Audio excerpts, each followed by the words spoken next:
लढाई जिंकण्याची ताकद सगळ्यांकडे होती. फक्त एक गोष्ट कमी होती, नीराचं धाडस. अग्नीर भाग 67. कथा आज अशा वळणावर येऊन पोचली आहे जिथे प्रत्येक पाऊल खूप महत्वाचं ठरणार आहे. अग्नीच्या आयुष्यात पुन्हा एकदा भूतकाळ परत येतोय आणि यावेळी तो थेट मुंबईत त्याची वाट पाहतोय. शत्रू सावलीत लपलेले आहेत, प्लॅन तयार होत आहेत आणि एक अशी लढाई सुरू होणार आहे ज्यात जिंकण्यासाठी फक्त ताकद नाही तर धाडसही लागणार आहे. पण या सगळ्यात एकच प्रश्न अजूनही अनुत्तरित आहे, नीरा उभी राहील का? Agni is soon shifting to Mumbai, that to permanently. Mike प्रतापच्या बोलवण्याने त्याला भेटायला आला होता. त्यावेळेस त्याने प्रतापला ही माहिती दिली. तो मुंबईला पुन्हा परत जाऊच कसा शकतो? त्याच्या तर बायकोच्या आठवणी आहेत ना तिथे. मग आता नाही आठवण येणार त्याला तिची? प्रतापने गाडीच्या टायरला लाथ मारत दोन्ही हात कमरेवर ठेवले. I don't know but its truth, असे म्हणत माईक आरामात गाडीच्या बोनेटला टेकला. तू काय करतो आहेस एवढ्या दिवसापासून? सालं एक काम जमलं नाही तुला? माईक इतक्या रिलॅक्स असलेला त्याला सहन न होऊन त्याने माईकची कॉलर पकडत त्याला शिवी हासडली. पण त्याचबरोबर माईकने सरळ गन काढून त्याच्या तोंडात घातली. Don't you dare. माझ्याशी बोलताना शब्द जपून वापर, नाहीतर हे तोंड कायमचं बंद करायला मला वेळ लागणार नाही. गनवरचं ट्रिगरवर माईकने बोट ठेवताच प्रतापचे पाय लटपटायला लागले. तेवढ्यात प्रतापचा साथीदार मुन्ना मध्ये पडला आणि त्याने प्रतापला माईकच्या तावडीतून सोडवण्याचे प्रयत्न सुरू केले. शोली माईक भाऊ, सोडून द्या की हो त्यांना. ते थोडंसं रागात होते म्हणून तोंडातून निघून गेलं व, नाहीतर तसं मनाचं चांगलं आहे की. त्याने जवळजवळ प्रतापला माईकच्या हातातून ओढून मागे उभं केलं. तसा प्रताप जोर जोरात श्वास घ्यायला लागला. त्या दोघांकडे बघत माईकने त्याची गन पुन्हा मागे खोचली आणि तो गाडीच्या बोनेटला रिलॅक्स टेकून उभा राहिला. ही काय गोष्ट झाली? आपण दोघेही पार्टनर आहोत. आपण दोघेही मिळून अग्नीला बर्बाद करून सोडणार आहोत. थोड्या वेळाने नॉर्मल झाल्यावर प्रताप पुन्हा माईकला म्हणाला, you are wrong. We are not partners and I don't want to run Agni. I will help you spoil his wife just for मनी.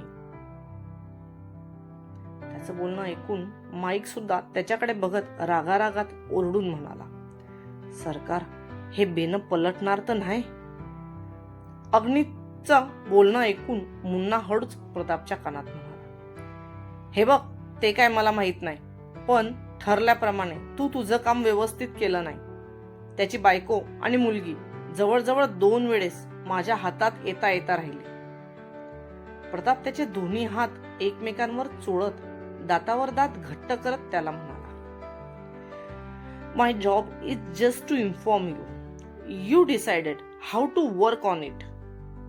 माईकने डोळ्यावर गॉगल चढवला आणि दोन्ही हात खिशात टाकत त्याच्या समोर येऊन ॲटिट्यूड मध्ये उभा राहत त्याला म्हणाला, अरे पण नुसती माहिती देऊन काय फायदा?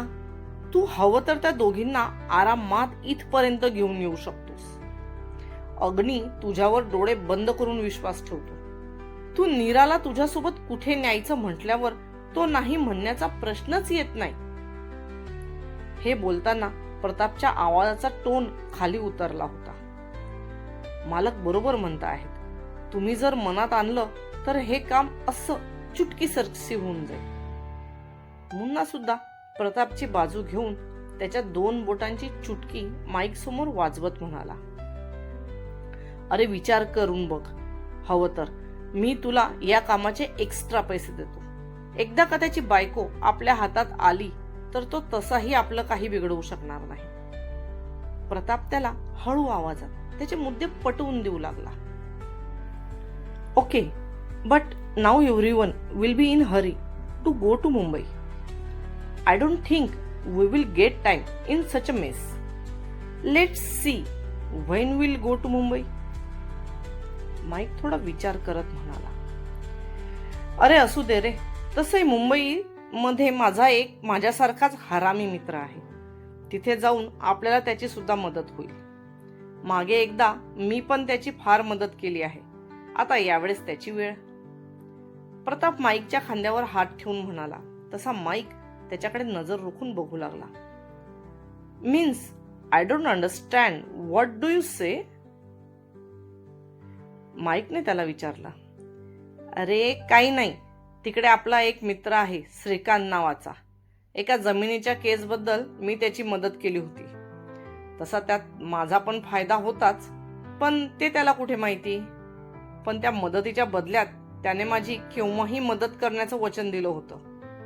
मग आता मुंबई गेल्यावर तेच वचन पूर्ण करून घेण्याची वेळ आली आहे. ती काली कोटवाली लयच फडफड करत होती. मग आमच्या मालकांनी पण त्या श्रीकांत भाऊंना सांगून असा काय तो बंदोबस्त. मुन्ना प्रताप आणि माईकच्या मध्ये येऊन उभा राहत प्रतापची फुशारकी मारत होताच की मागून प्रतापने त्याचा हात जोरात दाबला. राहू दे मुन्ना, माईक आपल्या कामाशी काम ठेवणारा व्यक्ती आहे. त्याला या असल्या फालतू गोष्टींमध्ये जराही इंटरेस्ट नसतो. असं म्हणत प्रतापने मुन्नाला मागे ओढलं आणि त्याला डोळ्यांनीच शांत बसायला लावलं. आणि पुन्हा एकदा तो माईककडे बघत म्हणाला, ठीक आहे, तर मी सुद्धा मुंबई जाण्याची माझी व्यवस्था करतो. पण तिथे गेल्यानंतर माझ्या कॉन्ट्रॅक्टमध्ये राहायला विसरू नको आणि पैशाची चिंता करू नको. तू दिलेली प्रत्येक बातमीचे पैसे तुझ्या अकाउंटवर बरोबर जमा होत राहतील. प्रतापने असं म्हणता बरोबर माईकने मान हलवून त्याला होकार दिला आणि तो त्याची गाडी घेऊन निघून गेला. तो जाताच परत एकदा प्रताप मुन्नाकडे पाहून त्याला रागात चिडून म्हणाला, मूर्ख आहे का? आता त्याच्यासमोर काय बोलणार होता तू? एवढं तरी कळतं का तुला? या खोपडीत देवाने भेजा दिला आहे की नुसते दगड भरून पाठवले आहेत खाली जमिनीवर?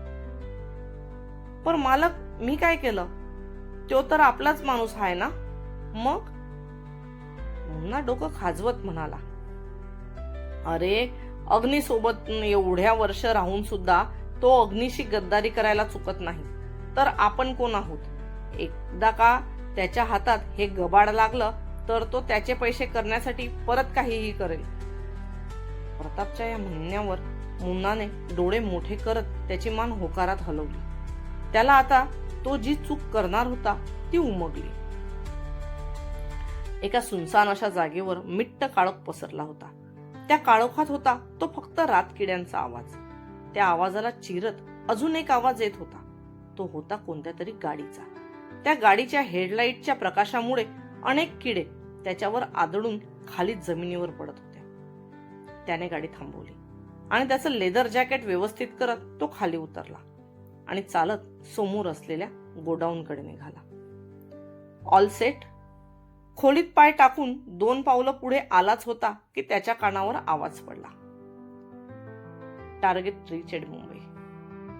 त्याने उत्तर देताना बाजूला भिंतीवर असलेल्या लाईटचे बटन दाबले. हुकुम, मुझे लगता है कि वो जरूर रानीसा के बारे में ही बात कर रहा होगा, क्योंकि उनके अलावा उसकी कोई और दुश्मन थी ही नहीं. भुवन अग्नीला म्हणाला. तसा अग्नीने माईककडे पाहिलं तर त्यावेळेस त्याला माईकच्या चेहऱ्यावर एक खट्याळ हसू दिसलं. काय झालं? त्याचा माणूस सोनाचं नाव घेणार होता. त्या क्षणी त्याच्या चेहऱ्यावरची भीती पाहण्यासारखी होती. अग्नीने विचारताच माईकने देखील स्माईल करतच उत्तर दिलं. माईक आणि सोना या दोघांमध्ये लंडन पासूनच फ्रेंडशिप असल्यामुळे माईक सोनाला एकेरीतच संबोधायचा. भीती तर त्याला आपण मुंबईत गेल्यावर दाखवू, अग्नी चेहऱ्यावर कठोर भाव आणत म्हणाला. आणि झटका तर तेव्हा लागेल जेव्हा तो त्याच्या पांढऱ्या कावळ्याला नाही गिधाडाला आपल्या बरोबर बघेल. भुवन मुद्दाम माईकची गंमत करत म्हणाला. तसं माईकने तोंड वाकडं केलं. हो, पण आता आपल्याला खूप सावध पावलं टाकावी लागतील. अग्नीने असं म्हणताच दोघेही सावरून बसले. इथे फक्त तो एकटा होता, पण तिथे ते दोघेही असतील. माईक, ही गोष्ट तर कन्फर्म आहे की सोनाच्या ऍक्सिडेंटमध्ये प्रताप आणि श्रीकांत या दोघांचाही हात आहे. तू फक्त एका गोष्टीचा तपास कर की या दोघांना एकमेकांची लिंक कुठून लागली आणि या दोघांनी मिळून अजून कोणकोणते क्राईम केले आहेत. त्याच्या बोलण्यावर माईकने मान होकारात हलवली. भुवन, तू आपलं मुंबईचं नेटवर्क ऍक्टिव्ह कर आणि श्रीकांतची मिनिटाची माहिती काढ. सोबत त्याने ज्याच्या ज्याच्या प्रॉपर्टी लुबाडून स्वतःच्या नावावर करून घेतल्या होत्या त्या सगळ्या प्रॉपर्टी मालकांचं नाव शोध. पण हुकूम, इतकं सगळं करण्याची काय गरज? आपण त्याला केव्हाही उचलून आणू आणि गोळी घालू. भुवनचं बोलणं ऐकून माईकने डोक्याला हात मारला. नाही म्हटलं तरी माईकच्या तोंडून भुवनसाठी कौतुकाचे शब्द निघालेच.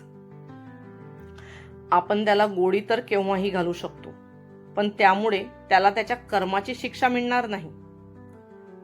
अग्नीचं बोलणं ऐकत माईक लगेच भुवनला हात दाखवून म्हणाला, सी. आणि अजून एक महत्वाचं, मासाहेबांशी बोलताना मासाहेबांनी मला सांगितलं होतं की त्या दिवशी सोना काहीतरी महत्वाचा एव्हिडन्स घ्यायला गेली होती. त्या एव्हिडन्समुळे ती ज्या व्यक्ती विरोधात केस जिंकली त्या व्यक्तीला न्याय मिळू शकणार होता. आणि सोनाचा येताना ऍक्सिडेंट झाला म्हणजे ती तो एव्हिडन्स घेऊन निघाली असणार.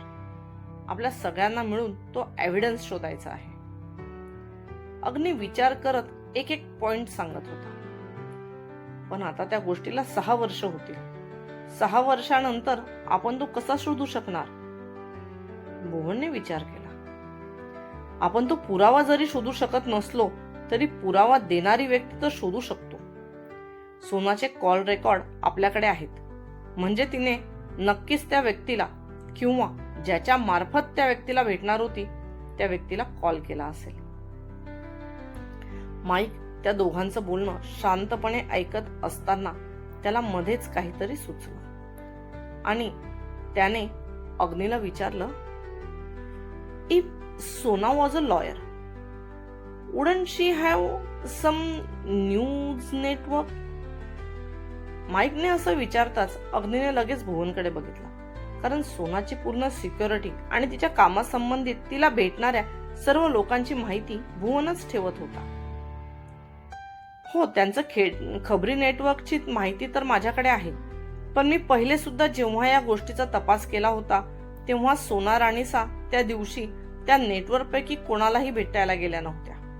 इनफॅक्ट त्या दिवशी त्या ज्या व्यक्तीला भेटायला गेल्या होत्या त्या व्यक्तीबद्दल माझ्याकडे कोणतीही माहिती नव्हती आणि त्यांनी घरून निघताना सुद्धा मला त्याबद्दल काही सांगितलं नाही.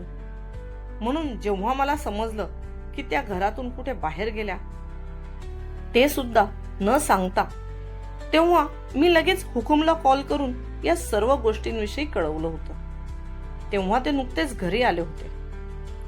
भुवनच्या या उत्तरावर अग्नीने त्याची मान होकारात हलवली.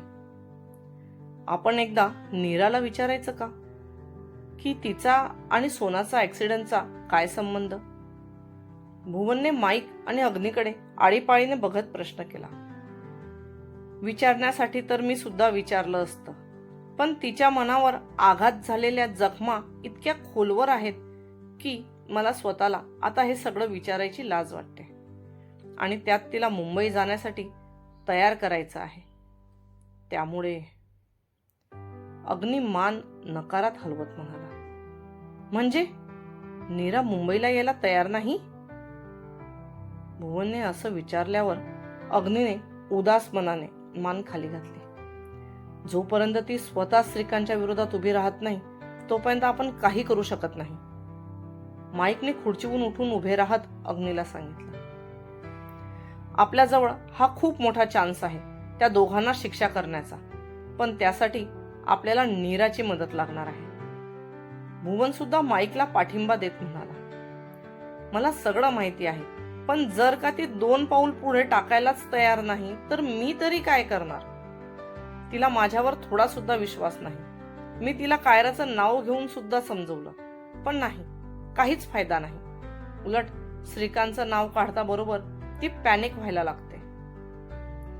अग्नीने दोन्ही हाताचे कोपर टेबलवर टेकवले आणि तळहाताने त्याचं डोकं गच्च धरलं. मग आता? भुवनने विचारलेला हाच प्रश्न त्या सर्वांच्या डोक्यात फिरत होता.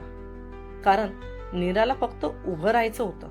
बाकी सर्व लढाई ते आपोआप लढून घेणार होते.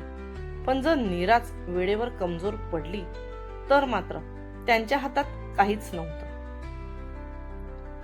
इथून पुढे सुरू होणार आहे खरी लढाई, जिथे प्रत्येक चाल विचार करून टाकावी लागणार आहे. कारण एक चुकीचं पाऊल सगळं उद्ध्वस्त करू शकतं. अग्नी तयार आहे, शत्रूही सज्ज आहे. पण या सगळ्यात महत्वाचा प्रश्न अजूनही तसाच उभा आहे. नीरा काय निर्णय घेणार? ती भीतीवर मात करून उभी राहील की पुन्हा एकदा भूतकाळाला जिंकू देईल? पुढच्या भागात खेळ अजून धोकादायक होणार आहे. तुमचं मत खूप महत्वाचं आहे. हा भाग कसा वाटला ते कमेंटमध्ये नक्की सांगा. तुमच्या थिअरीज काय आहेत? पुढे काय होईल असं तुम्हाला वाटतं? स्टोरी आवडत असेल तर लाईक करायला विसरू नका आणि पुढचे भाग मिस होऊ नये म्हणून सबस्क्राईब नक्की करा. तुमचा प्रत्येक सपोर्ट मला पुढे लिहायला ताकद देतो.